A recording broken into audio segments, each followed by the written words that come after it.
Hello bachcho, let us read this question. This question says assertion A. A small piece of zinc dissolves in dilute nitric acid but no hydrogen is evolved. Reason are HNO3 is oxidizing acid and this oxidizes hydrogen evolved to water.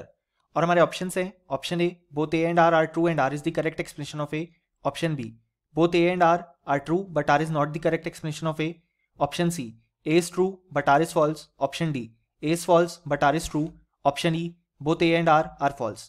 So इस question में assertion given है कि small piece of zinc जो होता है वो dissolve हो जाता है डाइल्यूट नाइट्रिक एसिड में बट कोई भी हाइड्रोजन इवॉल्व नहीं होती है.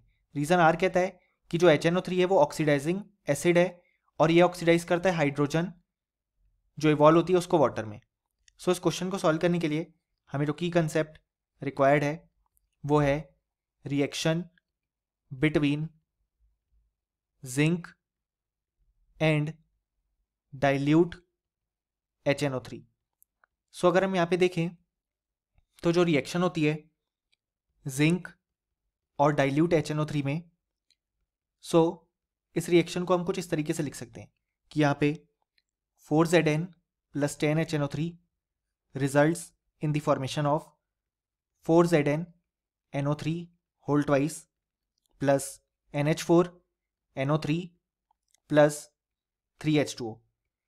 अब फर्दर ये जो NH4 NO3 है वो ब्रेक डाउन हो जाता है to form N2O and 2H2O. सो यहाँ पे हमने देखा कि जब जिंक डाइल्यूट HNO3 के साथ रिएक्ट करता है तो हमें हाइड्रोजन गैस का फॉर्मेशन देखने को नहीं मिलता है. अब ये होता इसलिए क्योंकि यहाँ पे हमारे पास जो HNO3 है वो एक स्ट्रॉन्ग ऑक्सीडाइजिंग एसिड है.